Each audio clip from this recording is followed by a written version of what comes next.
मैं K C Srivastava, editor Khabri news. आज हम अपने जिले के sweep icon doctor Parshuram Singh ji के यहाँ आज बने हुए हैं किशन श्रीवास्तव। सबसे पहले मैं आपका नाम और परिचय जानना चाहूँगा। मेरा नाम है वृक्ष बंधु डॉक्टर परशुराम जी। एक चीज़ बताइए डॉक्टर साहब, क्या अभी हमें पता चला है जैसे कि आपको कोई एक बहुत बड़ा अवार्ड मिलने वाला है?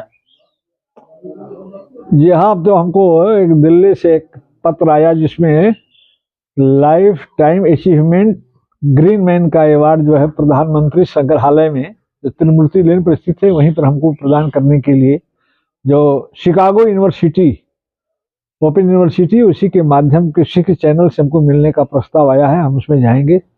बड़ी अच्छी बात है। यह एक बहुत ही अजीब बात है कि आपको इसके पहले भी बहुत सारे अवार्ड दिया गया है।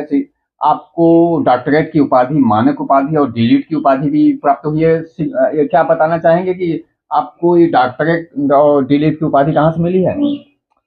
डॉक्टरेट की उपाधि तो हमको जो है Bharat virtual university affiliated UNESCO से मिली है और डीलिट की उपाधि आपके थावे विद्यापीठ गोपालगंज बिहार से मिली है।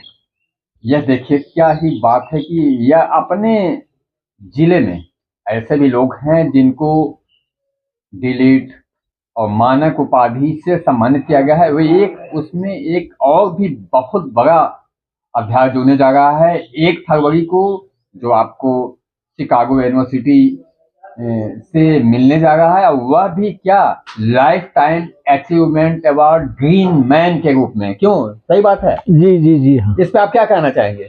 देखिए, मैं तो इसको अपने गुरु का आशीर्वाद और अपना पुरुषार्थ श्रम और इसके जो डायरेक्टर हैं डॉक्टर राष्ट्रीय जन अभियान के चेयरमैन डॉक्टर प्रद्युम्न सिन्हा और अपने केसी श्रीवास्तव जैसे सहयोगियों के सानिध्य से हमको मिला। और मैं चाहता हूँ जो पेड़ों ने जो मुझे दिया है, एक गांव का मैंने सामान्य व्यक्ति, मैं मुझको 4 गवर्नर, वर्तमान राष्ट्रपति ने मुझे विगत 13 मार्च को सम्मानित किया। तो मैं समझता हूँ कि पेड़ों के प्रति जो लगाव और रुझान है, क्योंकि पेड़ों को मैं केवल पेड़ वृक्ष नहीं मानता, मुझे वृक्ष बंधु का सम्मान मिला है। लेकिन मैं एक चीज जानना चाहेंगे जी, जो वृक्ष बंधु या विश्व बंधु या बहुत सारे अवार्ड आपको मिले हैं, इसमें कोई दो राय नहीं है। आपको अवार्डों के विषय में बताना सूरज को दीपक दिखाने के समान है। मैं एक जानना चाहूंगा कि आपने अब तक कितने वृक्ष लगाए होंगे?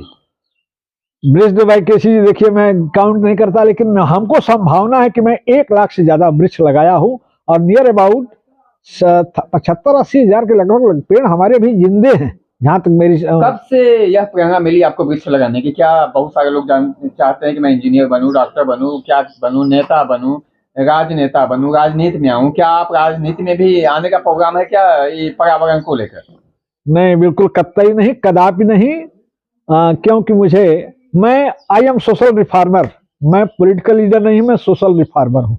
मुझे समाज की संरचना से बेहद नजदीकी लगाव है। मैं चाहता हूँ कि समाज सुखी रहेगा, क्योंकि समाज से एक समाज एक ऐसी धारा है, इसी से जैसे बड़ी गंगा से तरह तरह की नदियां निकलती हैं, नाले निकलते हैं।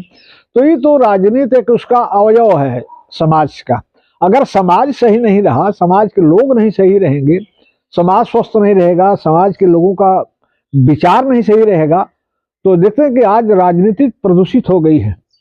मैं, जैसे आपने कहा कि स्वीप आइकॉन में जनपद का ब्रांड एम्बेसडर हूं, मैं कहता हूं और मैं इसका पक्षधर हूं, प्रधानमंत्री के कार्यों की सराहना करता हूं को 1 नेशन 1 कॉन्स्टिट्यूशन 1 इलेक्शन 1 रेगुलेशन ये होना चाहिए। क्योंकि चुनाव में इतना बेतरतीब बेतिहासा गलत ढंग से पैसा खर्च होता है कि उसमें तबाही मचती है। अभी जाहिर सी बात है, यह प्रधानमंत्री जी का जो नया विजन है कि 1 नेशन 1 इलेक्शन, अगर ऐसा हो गया तो इसका क्या प्रभाव पड़ेगा?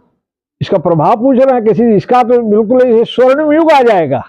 क्योंकि जो तरह तरह के चुनाव में धांधलियां होती हैं, लोग बार बार चुनाव, जब देखिए बार आए दिन, कभी ग्राम सभा का, ग्राम पंचायत का चुनाव, विधान क्षेत्र पंचायत का चुनाव, जिला पंचायत का चुनाव, सारा श्रम, पैसा, साधन, शक्ति सरकार की चुनाव में बीत जाती है। एक जानकारी लेना चाहेंगे, आप समाज को क्या संदेश देना चाहेंगे कि नहीं, हाँ पेड़ लगाओ, पेड़ बचाओ? आप जैसे कि बेटी बचाओ बेटी पढ़ाओ अभियान के भी आप ब्रांड एम्बेसडर हैं, उनके राष्ट्रीय संयोजक भी हैं और राष्ट्रीय सृजन अभियान से भी बिलोंग करते हैं, आदर्श जन चेतना समिति से भी बिलोंग करते हैं, मीडिया ट्रस्ट ऑफ इंडिया के भी आप फाउंडर मेंबर हैं। तो ऐसे में आप क्या कहना चाहेंगे? देखिए, समय तमाम सारे गैर सरकारी और सरकारी समितियों और संस्थानों का मैं पदाधिकारी भी हूँ और रहूंगा भी।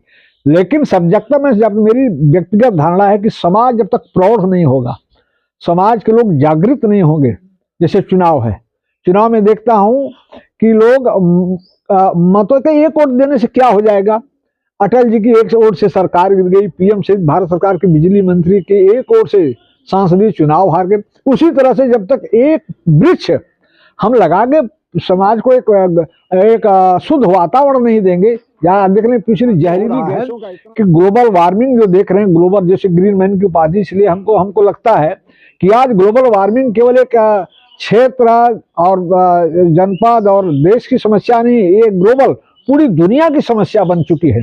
जलवायु परिवर्तन के कारण बेतहाशा कभी गर्मी पड़ रही है, कभी सर्दी पड़ रही है, कभी एलिना, कहीं एलिनो, कहीं कैटरीना, तरह तरह के तूफान। बात आपने कहा कि जो ग्लोबल वार्मिंग का प्रभाव सीधे सीधे दिखाई दे रहा है। अभी देखिए, यह जनवरी का महीना है, जैसे लगता है कि जाड़ा आप समाप्ति के कगार पे आ गया है, क्या है इसका कारण? है कि जलवायु परिवर्तन। अभी देखिए, अभी तो दिया कि 3 दिन के बाद फिर मौसम बदलेगा। तो मौसम को बदलने के कब क्या मौसम करवट किस तरफ बदलेगा, कोई गारंटी नहीं। इसके लिए जिम्मेदारी में जो एक सत्ता दे रखी है वृक्ष के प्रति, मैं मानता हूं वृक्षों को केवल लोग खिलवाड़ में थे। वृक्ष लगाना केवल सेल्फी लेना नहीं है, वृक्ष को लगा के बचाना। क्योंकि जैसे आप देख रहे हैं बरगद, पीपल और बड़े बड़े जैसे पाकड़, ये समाज को, अशोक, बिल, ध्वनि प्रदूषण को संशोधित करने का, मतलब नियंत्रित करने का पावर जितना बिल मैं जानकारी लेना। तो जैसे आपने कहा कि बरगद, पीपल और पाखड़, ये जो है ध्वनि प्रदूषण या प्रदूषण को शोषित करते हैं और शुद्ध रूप से ऑक्सीजन प्रदान करते हैं। इसमें जाहिर सी बात है, इसमें हम करोड़ों अरबों रुपए खर्च करके भी वह पूर्ति नहीं कर सकते जो हम एक पेड़ लगाने से करते हैं। क्या आप संदेश क्या देना चाहेंगे समाज को कि नहीं, सभी लोग पेड़ लगाएं, और कितना पेड़ लगाएं, कैसे लगाएं और कैसे बचाएं? जबकि मैंने देखा है कि मैं यहाँ से बिहार जा रहा था, तो मैं मुंडेश्वरी के दर्शन करने जा रहा था। वहाँ पे पेड़ों को बचाने के लिए गवर्नमेंट काफी प्रयोग की है और उन्होंने हर पेड़ों को बचाने के लिए ट्री गार्ड लगाए हैं, लेकिन अपने उत्तर प्रदेश में ऐसा नहीं है। बिल्कुल, आपकी सोच सही है और सार्थक है। मैं कभी कभी पर्यावरण के या वृक्षारोपण की मीटिंग में जाता तो कहता हूं कि अगर देखना हो तो मेरा सटा हुआ बिहार प्रांत है, गुजरात है। मैं तो राष्ट्रीय जन अभियान का राष्ट्रीय उपाध्यक्ष हूँ, जिसके चैनल से हमको सम्मान मिल रहा है। पूरे भारतवर्ष में मैं जाता हूँ, लेकिन मैं देखता हूँ तो प्रदेश में कि अब यहाँ केवल बस वो ढाक के बाद कहीं कहीं कुछ तो हरियाली दिखती है, लेकिन कोई जिम्मेदार व्यक्ति, अब सड़कों के किनारे वृक्ष लगे हैं, कट रहे हैं। ठीक है, विकासशील देश है, विकास हो, लेकिन उससे एक कटे तो 10 पेड़ों की लगाने की जिम्मेदारी सरकार की है। और उसके साथ साथ जो आम जनमानस है, जब तक उसका रुझान नहीं बनेगा तब तक केवल सरकार कुछ नहीं कर पाएगी। सरकार यह कहना आपका सही है कि हमें वृक्षों के प्रति या पर्यावरण के प्रति जागरूक होने की आवश्यकता है। हमने इसका ज्वलंत उदाहरण देख चुके हैं। हम जब कोरोना आया था तो उस समय वृक्षों की अहमियत का पता चला और आज लोग वाकई में जागरूक हुए हैं। आपको बहुत बहुत धन्यवाद कि आपने खबरी न्यूज चैनल के लिए इतना समय दिया, और मैं आपके लिए अग्रिम शुभकामनाएं देता हूं। हमारे चैनल आपको शुभकामनाएं देती है कि आप अवार्ड लेके आए, लेकिन मैं चाहूंगा कि पुनः एक बार आप खबरी के स्टूडियो में आए और अवार्ड मिलने के बाद अवार्ड के साथ आपका इंटरव्यू हम लोग प्रसारित करेंगे। बहुत बहुत धन्यवाद। साथ में बने में किशन श्रीवास्तव जी।